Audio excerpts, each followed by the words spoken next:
अस्सलाम वालेकुम, आप देख रहे हैं एक्सपोज और मैं हूं शराज हसनात। नाज़रीन, आज हम एक्सपोज करेंगे एक ऐसा वाकया जिसे सुन के आप हैरान परेशान रह जाएंगे। और ये वाकया है पंजाब के हेल्थ सेक्टर से, यानी जो लाहौर का सबसे बड़ा अस्पताल है, बल्कि बड़े अस्पतालों में से एक है, सर्विसेज हॉस्पिटल।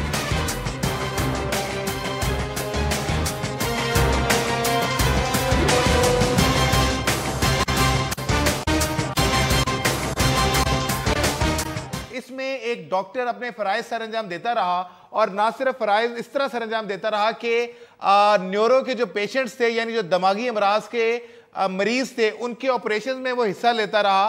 और कुछ अरसे के बाद ये हकीकत आश्कार हुई कि जनाब वो जो डॉक्टर है वो तो असल में डॉक्टर है ही नहीं। चंद अरसे कबल सर्विसेज अस्पताल की जो इंतजामिया है, इन्होंने एक लेडी डॉक्टर को भर्ती किया और इस लेडी डॉक्टर को उन्होंने न्यूरो सर्जरी में अपॉइंट कर दिया। ये जो लेडी डॉक्टर्स थी, ये 8 महीने इस न्यूरो सर्जरी में अपनी खिदमात सर अंजाम देती रहीं।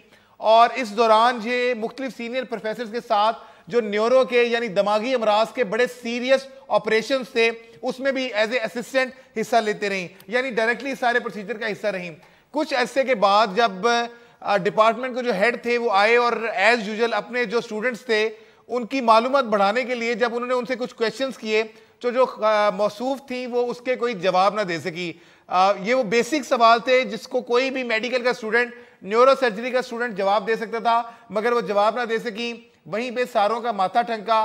फौरी तौर पे जब उनके डॉक्यूमेंट्स को असेस करवाने की रिक्वेस्ट की गई, तो मालूम हुआ कि जो डॉक्यूमेंट्स उन्होंने सबमिट कराए हुए हैं वो पाकिस्तान का जो बल्कि इंटरनेशनली एक बेहतरीन तलीमी इदारा है, किंग एडवर्ड मेडिकल कॉलेज, उसकी वो फारिगुल तहसील अपने आप को डिक्लेयर करती हैं। डॉक्यूमेंट्स केई मेडिकल कॉलेज को भिजवा दिए गए, और जब उन्होंने जो रिपोर्ट दी वो उससे ज्यादा खौफनाक थी कि उनके पास इन मौसूफ खातून का, मौसूफा का कोई किसी किस्म का मेडिकल रिकॉर्ड या हिस्ट्री नहीं था। इनका नाम डॉक्टर, अलेज डॉक्टर बल्कि मैं कहूंगा, जिनका नाम नहीं था, माइमा था।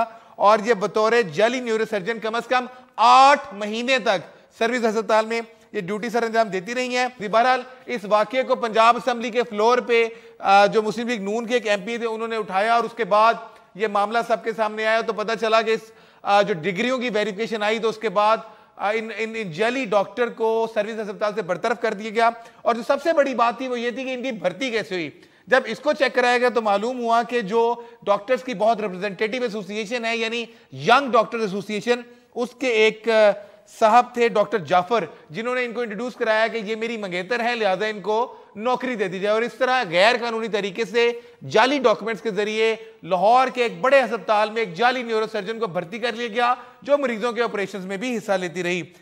ये मामला जहां पे खत्म है, मगर इन दोनों को नौकरी से निकाल दिया गया है। और जो बहुत बड़े सवालात हैं वो हमारे हेल्थ सेक्टर पे छोड़ दिए गए हैं। इस हवाले से लाहौर स्टूडियो से हमारे जो हेल्थ के रिपोर्टर हैं सैफुल्ला चीमा, वो हमारे साथ हैं। बहुत शुक्रिया सैफ। ये बताइएगा, ये सारा वाकया मैंने अपने नाजरीन को बता दिया, क्या इस वाकये में जो दोनों गिल्टी डॉक्टर थे, एक तो असल डॉक्टर यानी डॉक्टर जाफर और जो उनकी मंगेतर थी जाली डॉक्टर माइमा, इनके खिलाफ नौकरी से निकाले जाने के अलावा भी कोई कार्रवाई, कोई मुकदमा कुछ किया गया है? जी शिराज, आपने बुनियादी तौर पर जो है हमारे पंजाब की एक बहुत ही अच्छी जो है लव स्टोरी जो थी वो बाकायदा तौर पर सुनाई कि वाईडी का एक बंदा जो है अपना असर इस्तेमाल करता है, मैनेजमेंट को दबाव में लाता है और अपनी मंगेतर को बतौर डॉक्टर जो है वहां पे भर्ती करवा लिया। अब यहाँ पे सवाल ये पैदा होता है कि सिर्फ कसूर इन दोनों का नहीं था, क्योंकि अगर हम लोग हाउस जॉब की बात करते हैं तो हाउस जॉब के अंदर प्रॉपर जो है पूरा एक सिस्टम इन्वॉल्व होता है। और इस तरह से होता है कि चूंकि डिग्री जो होती है डॉक्टर को वो हाउस जॉब करने के बाद मिलती है, और लेकिन उनका एडमिशन होता है या जो जब उनको भर्ती किया जाता है तो वो एक उनके पास जो है प्रोविजन सर्टिफिकेट होता है जो उन्हें जारी किया जाता है उस यूनिवर्सिटी या उस कॉलेज, मेडिकल कॉलेज से जहां से उन्होंने पढ़ा हुआ होता है। और जब बाकायदा तौर पर इसमें कमेटी बनती है, होता ये है कि जिस भी कॉलेज से आप पढ़े होते हैं, मिसाल के तौर पर अगर मेयो हॉस्पिटल में किसी ने हाउस जॉब करनी है तो सबसे पहले जो किंग एडवर्ड का स्टूडेंट है उसको प्रेफर किया जाएगा। इसी तरह सर्विस हॉस्पिटल के साथ सिंध जो है services institute of medical sciences, उनके तलबा जो होते हैं उनको जो है किया जाता है, इन्वॉल्व किया जाता है और उनको प्रेफरेंस दी जाती है। लेकिन बदकिस्मती से यहाँ पे ऐसी कोई एक डॉक्यूमेंट जो है वो चेक नहीं किया गया कि आया वो स्टूडेंट जो आया इसका जब मेरिट बनाया गया तो मेरिट के दौरान कोई डिग्री ऐसी से जारी हुई है उस तरह से, और उस इंतजामिया की तरफ से कोई लेटर इसके साथ मिला। क्योंकि नॉर्मली तौर पर होता है कि बहुत सारे सर्टिफिकेट सिर्फ एक प्रोविजनल सर्टिफिकेट नहीं होता है, इसके अलावा जो आपकी एवेल्यूएशन शीट होती है और इसके अलावा आपका जो करेक्टर सर्टिफिकेट जो मामूली बात होती है, और हम लोग देखते हैं कि मैट्रिक से लेके PhD तक ये जो होता है ये हर सूरत में लाजमी जो है साथ में लगाया जाता है। तो इस किस्म की कोई ऐसी चीज नहीं है देखेगी। और बुनियादी तौर पर जब ये मामला सामने आया, अखबारात में शोर शराबा हुआ, इसके अलावा पंजाब असेंबली के अंदर इसको जब डिस्कस किया गया तो उसके बाद सिर्फ ये 2 डॉक्टर थे जिनके खिलाफ कार्रवाई कर दी गई, और कार्रवाई भी ये कि उनको फौरी तौर पर बर्खास्त कर दिया गया। ना तो अभी तक किसी की गिरफ्तारी अमल में आ सकी है, और 8 माह जो उन्होंने वहां पे हाउस जॉब की, उस दौरान अगर खुदा न खास्ता कोई ऐसा इंसिडेंट हुआ है कि किसी पेशेंट को उससे हवाले से कोई मसला आया है, उसकी कोई रेमेडी नहीं है, किसी किस्म की रेलेवेंट इंक्वायरी नहीं की जा रही। जी जी, क्या बताइए। पेड हाउस जॉब थी जिसमें बाकायदा तौर पर उस डॉक्टर को, वो जो जाली लेडी डॉक्टर थी, उसको पे किया जाता है। और इस हवाले से आम तौर पे कितने पैसे दिए जाते हैं ये जो मेडिकल ऑफिसर भर्ती किए जाते हैं? ये स्टार्ट में तो इसकी अमाउंट ज्यादा नहीं होती थी, लेकिन गुज़िश्ता 1-1.5 साल से जब से वाईडीए ने प्रोटेस्ट स्टार्ट किए हैं और वाईडीए सड़कों के ऊपर आई, तो उसके बाद तकरीबन जो है इन्हें तकरीबन 30 से 35 हजार जो है माहाना वो पे किया जाता है। तो क्या वो 8 महीने की ये रकम भी वापस ली गई है मोहतरमा से कि नहीं? नहीं, ये मामला सिर्फ उनको नौकरी से जो उनके मंगेतर थे, यानी मसला ये हुआ कि बिल्कुल वाईडीए चूंकि एक बहुत इन्फ्लुएंशियल सॉर्ट ऑफ ऑर्गेनाइजेशन है, इनसे नौकरी से जान निकालो, गिल्टी साबित हो गए, अपनी जान छुड़ाओ, अगर कोई कार्रवाई करेंगे तो वाईडीए में ना पड़ जाए। लिहाजा मैनेजमेंट ने, जो हेल्थ डिपार्टमेंट की मैनेजमेंट है, उन्होंने इस डिसीजन में आफियत जानी है। अच्छा साहब, मुझे ये भी बताइएगा कि अभी एक और वाकया भी हुआ है म्यू हॉस्पिटल में, जब वाईडीए के लोग, डॉक्टर्स इनफैक्ट प्रोटेस्ट कर रहे थे, तो नर्सिस को जब ऑपरेशन थिएटर से बाहर निकाला गया और उन्हें कहा गया कि आप ऑपरेशन छोड़ दें जो आप कर रही हैं, और प्रोटेस्ट में हमारा साथ दें, उन्होंने रिफ्यूज किया। उस पर नर्सिस बड़ी सरापा एहतजाज थी। कहा यह जा रहा है कि बेशक इनके मामला सेटल डाउन हो गए, मगर ये रूटीन का मैटर है, कभी नर्सिस, कभी पैरामेडिकल स्टाफ, कभी आम शहरी, हर वक्त कोई ना कोई वाईडीए के जुल्म सितम का शिकार बन रहा होता है। सैफ जी बुनियाद भाई, ये आपकी बात बिल्कुल बजाय कि इस हवाले से मामला हुए थे। स्टाफ नर्सिस ने पहले दिन सिर्फ हॉस्पिटल के अंदर एहतजाज किया। कल उन्होंने बाकायदा तौर पर जितने भी लाहौर के बाकी टीचिंग हॉस्पिटल थे, वहाँ की रिप्रेजेंटेटिव जो थी यंग नर्सिंग एसोसिएशन की, वो आई, उन्होंने भरपूर एहतजाज किया। कल सेक्रेटेरिएट जाके बैठी, जिसके बाद थोड़ा सा डिपार्टमेंट जो है, हेल्थ डिपार्टमेंट, वो भी होश में आया, और उन्होंने जो एमएस है उन्हें ये मामला जो है इनको खुश उसलूबी से जो है इसको हल करने के लिए कहा। आज इस हवाले से दोनों जो ग्रुप थे, वाईडीए और वाईएन ने, उन्होंने आज प्रेस कॉन्फ्रेंस की और इस हवाले से इंतजामिया ने ये श्योरिटी दिलाई है कि एक जो है कमेटी बनाई जाएगी जो इस सारे मामले को प्रोब करेगी, और अगर कोई मसला हुआ तो उसमें में देखा जाएगा। लेकिन मैं यहाँ पे एक चीज और बताता चलूं शहराज के, अब से कुछ अर्सा पहले तक म्यू हॉस्पिटल के अंदर ही इसकी आई वार्ड के अंदर एक डॉक्टर की जाने से जो स्टाफ नर्स थी उसको हिरासत करने का भी वाकया आया था। उस दौरान भी उन्होंने एहतजाज किया, 50 का घेराव किया, कमेटी बनी, आज तक उसका डिसीजन सामने नहीं आ सका कि उसमें कौन गिल्टी था या क्या हुआ। और उसकी भी बुनियादी वजह ये है कि चूंकि वाईडीए की जानिब से प्रेशर ही इतना बिल्डअप कर दिया जाता है कि गवर्नमेंट उनके खिलाफ किसी किस्म का जो इक़दाम है वो उठाने से घबराती है। बहुत बहुत शुक्रिया सैफुल चीमा, हमारे हेल्थ रिपोर्टर, हमसे तमाम तफसीलात शेयर कर रहे थे। एक ब्रेक यहाँ पे लेंगे और गवर्नमेंट इस पे क्या कहती है, हेल्थ अथॉरिटीज क्या कहती है, वाईडीए क्या कहती है, ऑपोजिशन का क्या मौका है, ये जानेंगे इस वक्फे के बाद। हमारे साथ रहिएगा।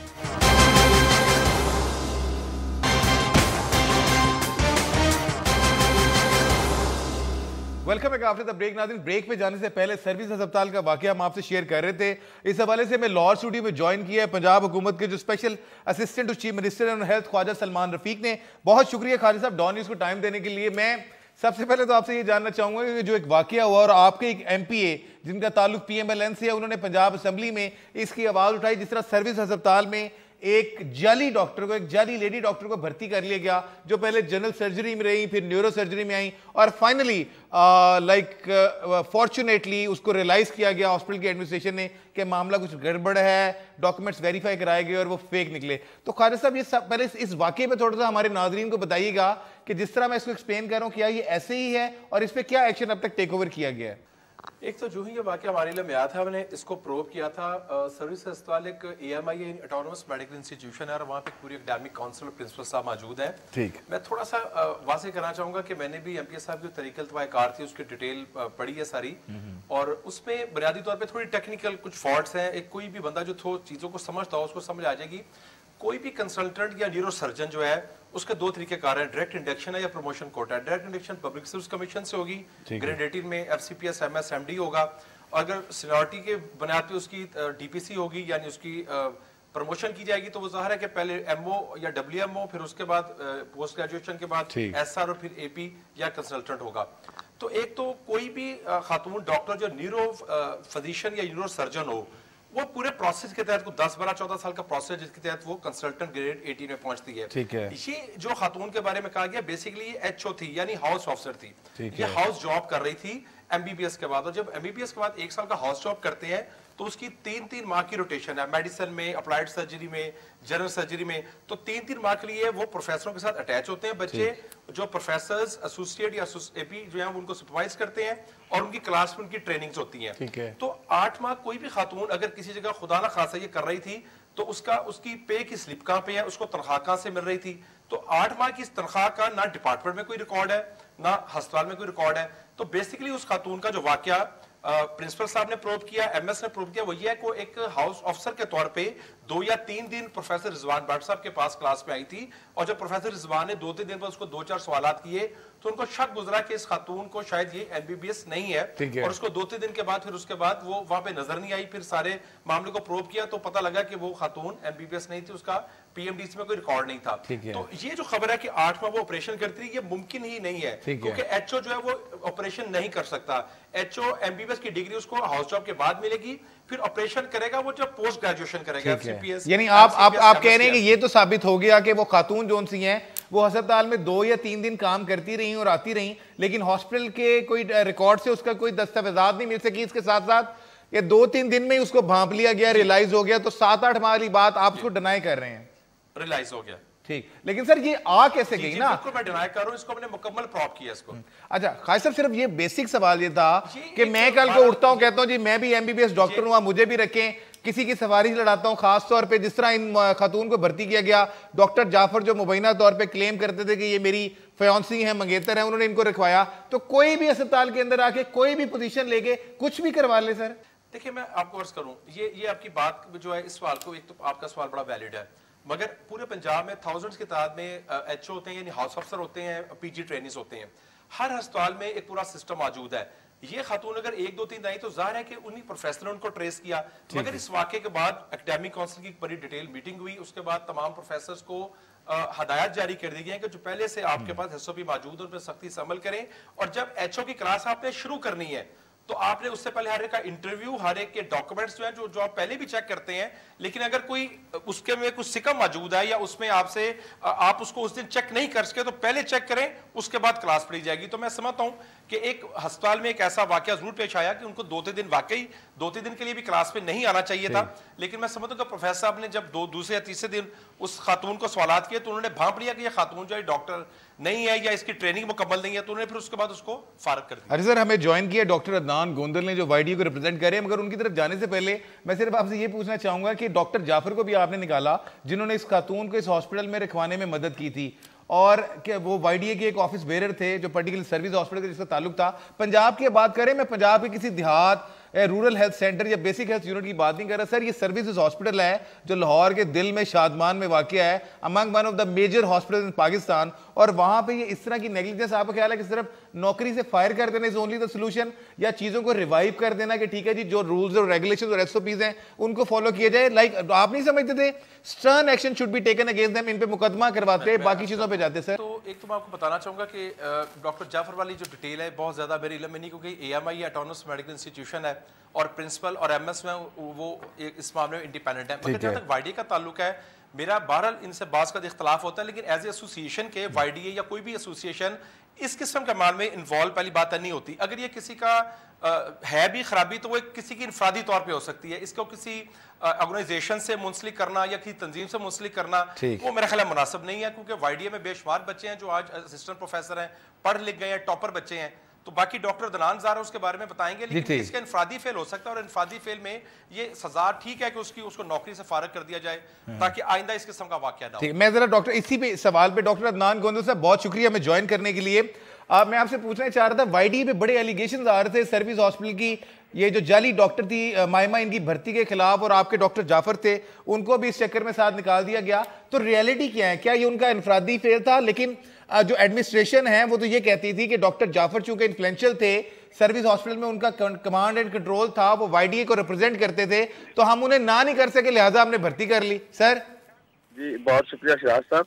सबसे पहले तो मैं एक बात क्लियर करना चाह रहा हूँ कि डॉक्टर जाफर का वाईडीए से कोई ताल्लुक नहीं है, और ना ही वो वाईडीए सर्विसेज हॉस्पिटल का कोई ऑफिस बेरर है। ये एक इंडिविजुअल डॉक्टर, उनका इंडिविजुअल डॉक्टर है। अब इंतजामिया वहाँ की अपनी नाअहली छुपाने के लिए इसको वाईडीए के ऊपर डाल रही है। अच्छा। तो वाईडीए ने तो हमेशा मेरिट की बात की है, और हमेशा अभी भी मेरिट, अभी भी हमारा जो इसके ऊपर बड़ा प्रिंसिपल स्टांस है ये मामला काउंसिल में भी डिस्कस हुआ है और हम लोगों ने इस पे जो फैसला लिया है कि सर्विसेज हॉस्पिटल की और गवर्नमेंट ऑफ पंजाब इसके ऊपर जो भी फैसला करती है, इसमें जो भी लोग जिनके ऊपर ये एलिगेशन आ रहा है, जिन लोगों ने ये कोताही की है, उनके खिलाफ भरपूर कार्रवाई होनी चाहिए। और हम ये समझते हैं कि एक आप ट्रांसपेरेंट और इंडिपेंडेंट इंक्वायरी कमीशन बनाए, जो प्रोफेसर इसमें इन्वॉल्व है, जो बंदा इस सवाल में, जो डॉक्टर इसमें इन्वॉल्व है, जो, क्योंकि हम समझते हैं कि ये क्रिमिनल नेग्लिजेंस है। अगर वो वहां पे डॉक्टर साहबा थी, बल्कि मैं तो उसे कहूंगा डॉक्टर नहीं थी और वो वहां पे काम कर रही थी, उसकी वजह से अगर किसी मरीज का कोई नुकसान हो जाता तो उसका जिम्मेदार कौन? अच्छा अदनान गोंदल साहब, मुझे यहाँ पे एक ब्रेक लेनी है, मैं ब्रेक के बाद दोबारा आपसे आऊंगा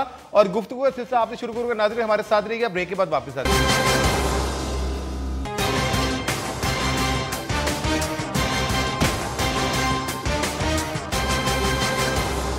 welcome back after the break. नाज़रीन ब्रेक पे जाने से पहले जो वाईडीए के रिप्रेजेंटेटिव हैं डॉक्टर अदनान गोंदल, उनसे हम बात कर रहे थे। डॉक्टर साहब मैं दोबारा आपकी तरफ आता हूं। बिल्कुल आप लोग कह रहे हैं वाईडीए का रिप्रेजेंटेटिव नहीं था, चले अगर हम इसको साइड पे रखते हैं, इसकी वेरिफिकेशन हम बाद में करते हैं, लेकिन जो वाकया हुआ है आपके पास उसकी क्या इंफॉर्मेशन है? क्या ये जो खातून थी जाली डॉक्टर, ये इस हॉस्पिटल में सिर्फ 2-3 दिन रही, या जिस तरह पंजाब असेंबली में भी ये बात उठाई गई, रिपोर्टर्स भी क्लेम कर रहे हैं कि 8 महीने she was serving in service hospital in general surgery and neurosurgery. Doctor Gondal ji, exactly information हमारी भी यही है कि पिछले 8 महीने से ये वहाँ पे काम कर रही थी और इसमें पहले 2 प्रोफेसर के पास, बल्कि 3 प्रोफेसर के पास ये काम करती रही है। उसके बाद ये चौथी जगह जहाँ पे शिफ्ट हुई है, वहाँ पे जिस तरह ख्वाजा साहब ने ये बात की है, वहाँ पे इसके ऊपर कुछ सवाल जवाबात हुए तो ये आंसर नहीं कर सकी। उसके बाद से ये मामला हाईलाइट हुआ। अब इसमें क्वेश्चन ये है कि ठीक है, आपने डॉक्टर जाफर की बात की, क्या डॉक्टर जाफर अपॉइंटिंग अथॉरिटी है? क्या डॉक्टर जाफर जो है वो उसने उसके ऑर्डर्स इशू किए? सर वो कहते हैं वो कहते हैं वाईडीए जो है वो फोर्सिबली डिसीजंस इंप्लीमेंट करवाती है। पॉसिबल नहीं है। देखिए मेरी एक बात सुने, ये पॉसिबल नहीं है। वहां पे इंतजामिया बैठी हुई है। ये किस जगह कहाँ मुमकिन है कि फोर्सफुली आप एक अगेंस्ट द मेरिट और ऐसी चीज जिसका कोई वजूद नहीं उसको इम्प्लीमेंट करवा सके? अगर डॉक्यूमेंट्स ही एक बंदे के नहीं है, 8 महीने क्या वहाँ की एडमिनिस्ट्रेशन सोई रही? क्या वहाँ की इंतजामिया को पता नहीं चला कि एक बंदा हमारी स्ट्रेंथ पे और वो काम कर रहा है, मरीजों को देख रहा है और उसका कोई डॉक्यूमेंट हमारे पास अवेलेबल नहीं है? ये पॉसिबल नहीं है। ठीक है डॉक्टर गोंदल साहब, मुझे ये भी बताइएगा कि ये जो इंफॉर्मेशन आपके पास क्या थी, ये क्या करती रही वहां पे? ऑब्वियसली वाईडीए के कुछ लोग वहां पे होंगे, जब ये किसी ना किसी वार्ड में काम कर रही होंगी तो किसी ना किसी से मिलती होंगी, कोई बात करती होंगी, तो वाईडीए ने अपने तौर पे भी इसको प्रोब किया था। आप लोग खुद भी पूछते रहे, करते रहे, क्योंकि जब वाईडीए का इनिशियल नाम आया तो जो आप डिनाई कर रहे हैं डॉक्टर जाफर का, लेकिन आप लोग खुद भी प्रोब करते रहे, लोगों से आप मिले, बातें की, यानी आपकी जो ऑर्गेनाइजेशन थी, तो आपको क्या मालूमात हुई कि ये किस तरह काम करती रही? 8 महीने चल कैसे गए? इसमें बड़ी एक चीज तो बड़ी क्लियर है कि she was a house Fisher या ऑब्जर्वर के तौर पे वहां पे काम करती रही। अब हाउस फीसर का काम नहीं है कि वो डायरेक्ट पेशेंट का कोई ऑपरेट करे या इस तरह का, उसने काम है सिर्फ असिस्ट करना। तो हाउस फीसर की जो डोमेन में काम आता है वो ये करती रही है। पेशेंट का असिस्ट को सैंपल ड्रा कर लिया, कंसल्टेंट ने जो मेडिसिन लिखी उसको इम्प्लीमेंट करवा दिया, उसको चार्ट के ऊपर लिख दिया, या कोई इंजेक्शन ऐसा जो एडवाइस हुआ है उसके मुताबिक उसको इंजेक्शन लगा दिया। इस तरह की चीजें हो सकती हैं। मेरा एक सवाल यहाँ पे ये उठता है कि एक लेमैन, अगर आप मुझे कहें कि मेरी क्वालिफिकेशन मेडिकल की है नहीं और मैं जाके अस्पताल में कम से कम इंजेक्शन लगा लूं, डॉक्टर के प्रोसीजर्स को फॉलो कर लूं, मरीज को देख लूं फलां, तो मेरे लिए comparatively as compare to medical doctor और मेडिकल मेरे लिए बड़ा मुश्किल होगा। तो ये इसका मतलब है कि कोई हॉस्पिटल में इनकी सपोर्ट कर रहा था डॉक्टर जाफर या कोई और जो हॉस्पिटल की एडमिनिस्ट्रेशन के सारे प्रोसीजर्स को 8 महीने तक फॉलो करती रही हैं। बिल्कुल आपकी बात बिल्कुल ठीक है। पॉसिबल नहीं है, कोई भी लेमैन इस तरह का काम कर नहीं सकता अनटिल के कोई जरूर सपोर्ट उसकी मौजूद हो। इस चीज से मैं अभी डिनाई नहीं कर सकता कि स्पोर्ट उधर कोई मौजूद है। अब वो स्पोर्ट कहाँ से थी? क्या वो डॉक्टर जाफर की तरफ से अकेले से थी या वहाँ की इंतजामिया या उन प्रोफेसर की तरफ से भी? हमें ज्वाइन किया डॉक्टर अपना चौधरी अमजद अली जवेद ने, ये एमपी हैं पाकिस्तान मुस्लिम लीग नवाज के। इन्होंने पंजाब असेंबली में क्वेश्चन रेज किया। बहुत शुक्रिया चौधरी साहब। मैं पूछना ये चाहूंगा कि ये कहाँ से इंफॉर्मेशन आपके पास आई और इतनी खौफनाक इंफॉर्मेशन आपने पंजाब असेंबली में शेयर कर दी? हेल्थ कमेटी का मेंबर हूँ, ठीक है, स्टैंडिंग कमेटी हमारी जो होस्ट की है उसका मैं मेंबर हूँ, और मैं चूंकि एजुकेशन और हेल्थ कंसर्न क्वेश्चन रेज करता रहता हूँ, ठीक है, तो वो फिर जो लोग इस तरह कोई इंफॉर्मेशन होती है वो हमसे राब्ता करते हैं, ठीक है। तो उसमें एक तो वो मेरे उस हिसाब से जो वहाँ से जो लोग डिपार्टमेंट में होते हैं वो हमें खबर दे देते हैं कि ये इशू है, ठीक है। तो उसमें साथ ही उसके बाद ये चूंकि प्रेस में भी आ चुका है वाकया। तो इस तरीके से वो दोनों जो चैनल मेरे पास थे और दोनों से मेरे पास ये ठीक है। और आप जो आपने अपने तौर पे इसको कोई वेरीफाई किया होगा मूव करने से पहले पंजाब असेंबली में? उसमें मैंने एक वहाँ जो चैनल था, प्रोफेसर साहब, नाम नहीं उनका कोट करना चाहूंगा, तो मैंने उनसे इस पे बात की कि ये इशू एक सामने आया है, तो उन्होंने उसको वेरीफाई किया कि वाकईतन ये वहाँ के लोगों के इल्म में भी है और ये बहुत बड़ा ब्लंडर हुआ है। और इसमें वो लोग जो वहाँ की YDA है, वो जो कि उसकी ड्यू सेंस वैल्यू है, वो उन्होंने अपना उस रसूख को इस्तेमाल करते हुए इसको ये ऐसा ब्लंडर करवा दिया है। गुफ्तगू का सिलसिला नाज़रीन यहाँ पे जारी है। एक छोटी सी ब्रेक लेते हैं और इस वक्त के बाद वापस हाजिर होते हैं। हमारे साथ रहिए।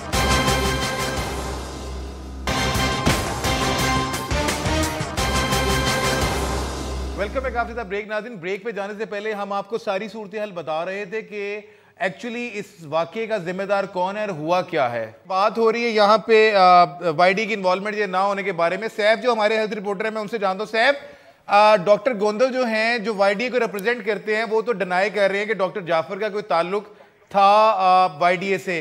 तो चूंकि आप हेल्थ को कवर करते हैं और आपके पास क्या इन्फॉर्मेशन है? अच्छा शिराज, इसमें सिर्फ एक बात इनसे पूछें, अगर ये डिनाई कर रहे हैं, हो सकता है चले इनकी इन्फॉर्मेशन ठीक हो, लेकिन ये डॉक्टर जाफर वही हैं जो सर्विसेज हॉस्पिटल के अंदर YD के सबसे सरकर्दा रहनुमा थे, हामिद भट्ट साहब। ये उनके बहुत करीबी दोस्तों में से हैं और जब ये YD की मूवमेंट होती थी और या जब भी कभी कोई प्रेस कॉन्फ्रेंस होती थी तो इनके पीछे खड़े होते थे। गोंदल साहब, वो सैफ मेरे जो रिपोर्टर हैं वो कह रहे हैं कि ये डॉक्टर जाफर वही हैं जो हामिद भट्ट साहब, जो आपके फॉर्मर प्रेसिडेंट रहे हैं, उनके बड़े करीब थे। तो आप किस तरह उसको डिनाई कर सकते हैं? सर मेरी बात सुनिए। YDA पंजाब हर यंग डॉक्टर को रिप्रेजेंट करती है। जो भी PG ट्रेनिंग है, जो भी हाउस ऑफिसर है, वो under the flag of YDA आते हैं। तो एक चीज उसमें आप आगे दो पार्टीशंस हैं, एक है जनरल डॉक्टर है और एक है आपके ऑफिस बीरर। मैंने जो अर्ज की आपसे, डॉक्टर जाफर YDA का कोई ऑफिस बीरर नहीं है। एक जनरल डॉक्टर जरूर है, जो प्रेस कॉन्फ्रेंस में जनरल डॉक्टर भी आते हैं, आपकी एजुकेशन में जनरल डॉक्टर भी आता है, हर तरह का। जब हम इस चीज पे कन्विंस हैं हम लोग, आप एक चीज बड़ी कैटेगोरिकली मैं ये बात कर रहा हूँ कि जो भी है, चाहे वो YDA का ऑफिस बीरर, खुदा ना खास्ता, पहली बात तो हमारे ऑफिस बीरर ऐसा कोई काम करते नहीं, अगर खुदा ना खास्ता ऑफिस बीरर भी आप उसको कहते हैं, हम ये कह रहे हैं कि अगर उसका कसूर है तो उसको बिल्कुल YD ऐसे आप कह रहे हैं YD ऐसे लोगों को सपोर्ट नहीं करती। इस हवाले से बात करने के लिए हमारे साथ मौजूद हैं डॉक्टर जरका तैमूर, और ये पाकिस्तान तहरीक इंसाफ की रहनुमा है, खुद भी डॉक्टर है बाय प्रोफेशन। डॉक्टर साहिबा, मैं आपसे ये पूछना चाहूंगा कि जो सारा वाकया सर्विस हॉस्पिटल में हुआ और पंजाब असेंबली में भी उठाया गया, एक लेडी डॉक्टर जिस तरह उसकी फेक लेडी डॉक्टर की भर्ती हुई, उस पे आप खुद भी चूंकि डॉक्टर हैं, मुख्तलिफ प्रोसीजर से गुजरी हुई हैं, क्या ये मुमकिन है हेल्थ सेक्टर में कि कोई भी गाउन पहन के आ जाए और उसको भर्ती कर लिया जाए और वो डॉक्टरों का इलाज करे और ऑपरेशन करे? बड़ा ज़बरदस्त आपका आज इशू है जी। और बात यह है कि ये तो पाकिस्तान में तो हो ही ये रहा है, हर तरफ बहरूपिये मौजूद हैं। आपकी अपनी पार्लियामेंट में आप देखें, आप सर्विसेज हॉस्पिटल क्यों जा रहे हैं, आप पार्लियामेंट में देखें, बहरूपिये ही बैठे हुए हैं, किसी की जाली डिग्री, किसी का जाली नाम, किसी का जाली काम, पनामा पेपर्स तक तो आपका जाली काम चल रहा है। तो आप कह रहे हैं कि सर्विसेज हॉस्पिटल। देखिए जी, ये जो बीमारी है ये पूरे पाकिस्तान के सिस्टम में बड़ी गहराई तक जा चुकी है और इसने अपने पाँव बहुत बहुत मजबूत कर लिए हुए हैं। यहाँ पर असली चीज कम चलती है, नकली चीज बहुत वाह चलती है। ठीक है। इसलिए क्योंकि हमारा कोई गवर्नमेंट का कोई भी आप लेवल देख लें, कहीं पर भी चेक नहीं होता। अब हमें पता है कि जमशेद दस्ती साहब की जो वो उनकी जो डिग्री थी वो जाली है जी।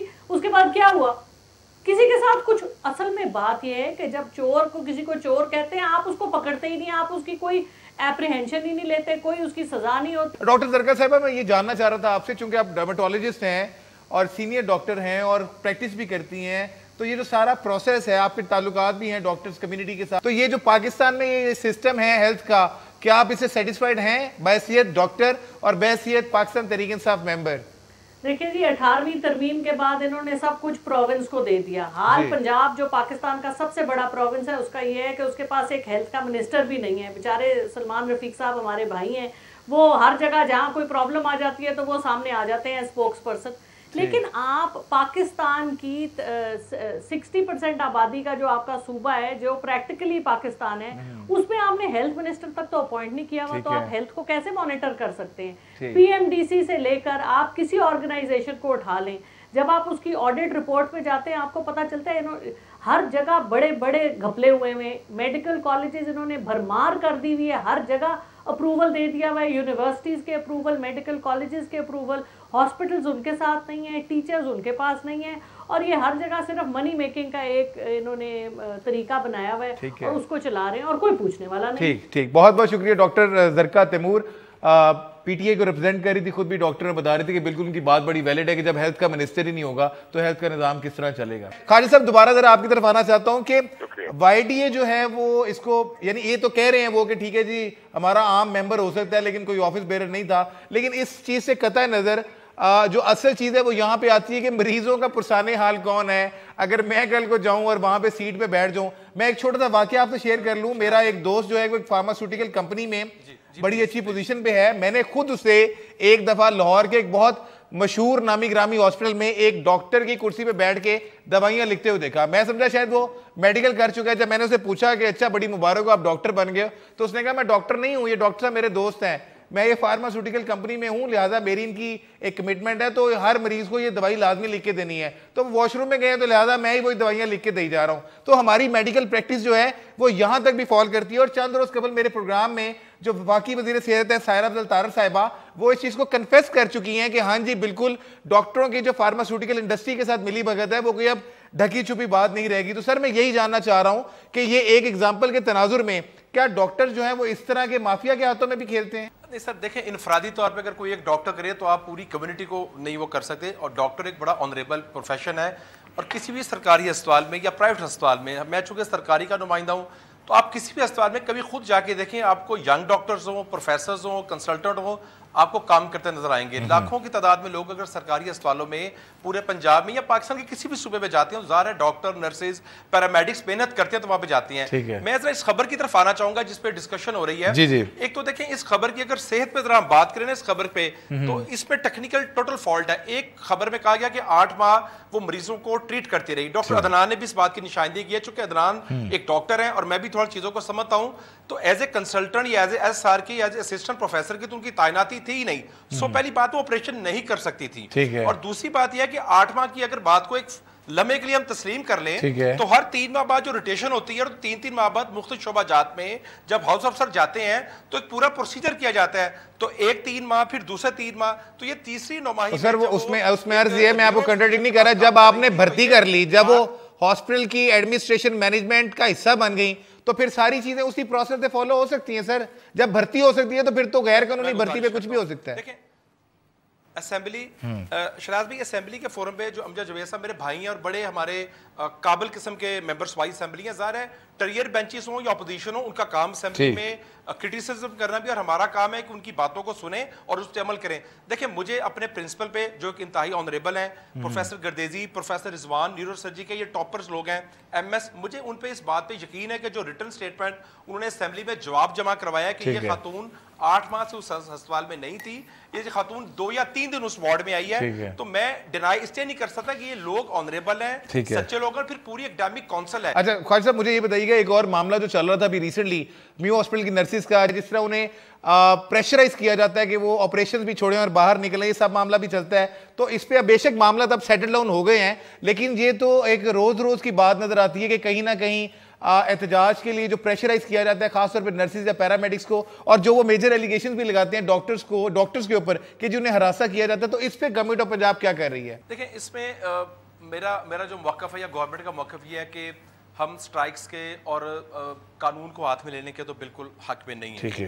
लेकिन आप अस्पतालों की जो मिसाल होती है, नर्स डॉक्टर का एक बड़ा मुकद्दस रिश्ता है, घरों में सके बहन भाइयों की आपस में क्लैश हो जाता है। मेयो में एक नर्सों का डॉक्टर्स का बिल्कुल वाकया पेश आया, नर्सिस वो भी हमारी बेटियों की तरह हैं, ये भी हमारे छोटे भाई हैं। मैं समझता हूँ कि उसको जब सीनियर लोग दरमियान में पड़े, ऑर्गेनाइजेशंस का भी रवैया मुस्बत होता है। एमएस साहब ने बहुत कोशिश की, उसमें पुलिस ने भी कोशिश की, हमारे डिपार्टमेंट में भी जो एडिशनल सेक्रेटरी थे कल पूरा दिन उन्होंने बच्चों को समझाया और आज वो मसला सेटल हो गया। बात का जब आप इकट्ठे काम करते हैं तो बात का आपस में हो जाता है, लेकिन वो मसला अगर एमिकेबली हल हो जाए तो उससे बेहतर मैं समझता हूं कोई रास्ता नहीं होता। ठीक है। और ख्वाजा साहब मैं ये पूछना चाह रहा था आखिर में सिर्फ आपसे, चूंकि आप हेल्थ सेक्टर को रिप्रेजेंट करते हैं पंजाब गवर्नमेंट के, बजट की भी आमद है, लोगों को बहुत सी शिकायत हैं जो अस्पतालों से और हेल्थ से बढ़ती चली जा रही हैं। इस हवाले में क्या कोई ऐसा स्टेप आप लेने लगेंगे कम से कम लोगों को रिलीफ मिल जाए? जो साल साल की डेट्स हम देखते हैं कि अक्सर सोशल मीडिया पे गर्दिश करी होती है ऑपरेशन के लिए, जिसमें PIC और चिल्ड्रन हॉस्पिटल बड़े टॉप पे हैं, तो वो लोगों की जान छूटे और उन्हें कम से कम हेल्थ जो है वो गवर्नमेंट की प्रायोरिटी नजर आए। मैं सिर्फ आपको इंश्योर करना चाहता हूँ आपके चैनल के तवज्जुह से, government of Punjab, chief minister Punjab, हम सब लोग डिपार्टमेंट और डॉक्टर और नर्सिस हों, हम प्रोएक्टिव अप्रोच के साथ काम कर रहे हैं। जो 1-1 साल की डेट है वो भी प्रायोरिटी बेस दी जाती है। क्रॉनिक पेशेंट है उसका जल्दी बाईपास किया जाता है, मगर इसके बावजूद मैं और चीफ मिनिस्टर हम सब ये समझते हैं चीज़ों को बेहतर करना है, उसके लिए हम देर रात कोशिश कर रहे हैं, सेल्फ अकाउंटेबिलिटी भी करते हैं, स्टैंडर्ड्स भी बेहतर कर रहे हैं, प्राइमरी को सेकेंडरी को बहुत स्ट्रेंथन हम कर रहे हैं। और हमारी कोशिश है कि इस साल के एंड तक जो हमारा BHU है, RSC है, TH को DH को मुकम्मल आबाद कर दें, उनको मुकम्मल आबाद कर देंगे। Services Mayo, नश्तर, Rawalpindi medical college, automatic इस पर रश है वो काम हो जाएगा। हमारी कोशिश भी है और हमारा इंशाल्लाह टारगेट भी है, और मैं बड़ी जिम्मेदारी से कहता हूं कि इंशाल्लाह लोगों को मायूस नहीं करेंगे। ठीक है, मैं आखिर में डॉक्टर अदनान गोंदल साहब आपसे ये अल्फाज जानना चाहूंगा कि जो मैंने जिक्र किया अभी, वो नर्सिस वाला भी मामला आपका हुआ था, तो YDA का जो जनरल इंप्रेशन आता है वो ये आता है मार धाड़, लड़ाई और पता नहीं एजिटेशन क्या कर देंगे। तो आप लोग अब क्यों इसके जो पॉजिटिव इमेज है उसके ऊपर काम नहीं कर रहे? देखिए, YDA ने हमेशा पॉजिटिविटी की बात की है, जिस तरह ख्वाजा सलमान ने, हमने हमेशा हेल्थ के इश्यूज को भी हाईलाइट।